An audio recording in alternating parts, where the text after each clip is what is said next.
The Office of the Tax Ombud serves to investigate and adjudicate on the taxpayers' complaints against the South African Revenue Services.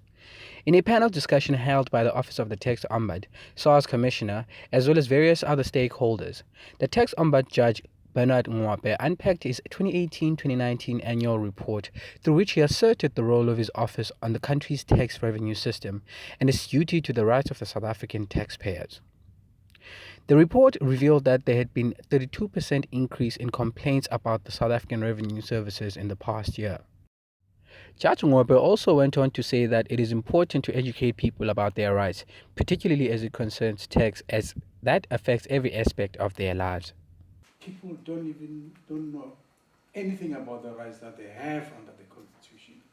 And I often wonder, what's the point of having a very good Constitution when a large number of people are not told about these rights, are not being educated about these rights? I often ask this question: how many people know about tax?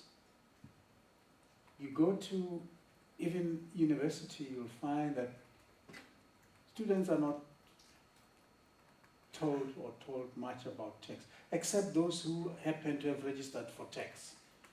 And yet it is something that applies to everybody.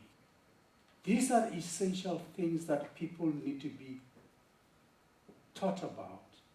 The level of ignorance, I found the level of ignorance about tax being extremely high in our society. The current acting CEO of the Office of the Tax Ombud also pointed out some of the achievements that the office has achieved, as well as some of the challenges that they currently face in addressing some of the taxpayers' complaints. We've seen a 40% increase in the cases that's actually been resolved, the number of cases that's been resolved. So even though we've seen an increase in complaints coming through, the response from SARS has also been much better.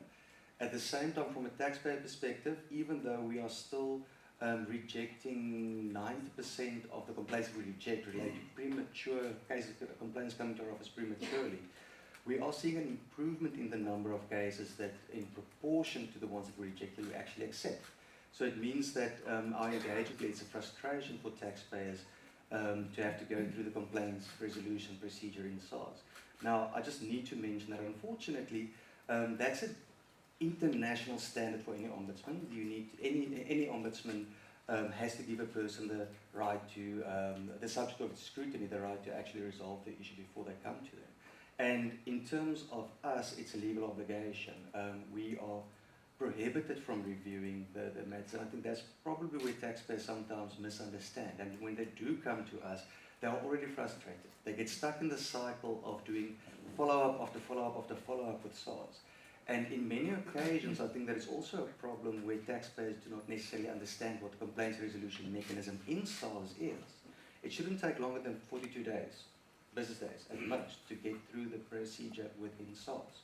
You do a follow-up or an escalation. After that, you can go to the Complaints Management Office. Commissioner of the South African Revenue Services also welcomed the Office of the Tax Ombud's role in ensuring that the revenue collector sticks to its best practices in order to achieve its goal of voluntary compliance from the taxpayers.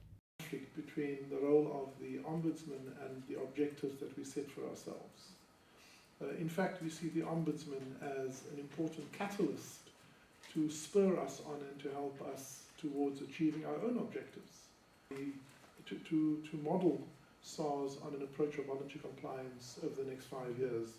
For our City News, I am Bulelani Kyomvana.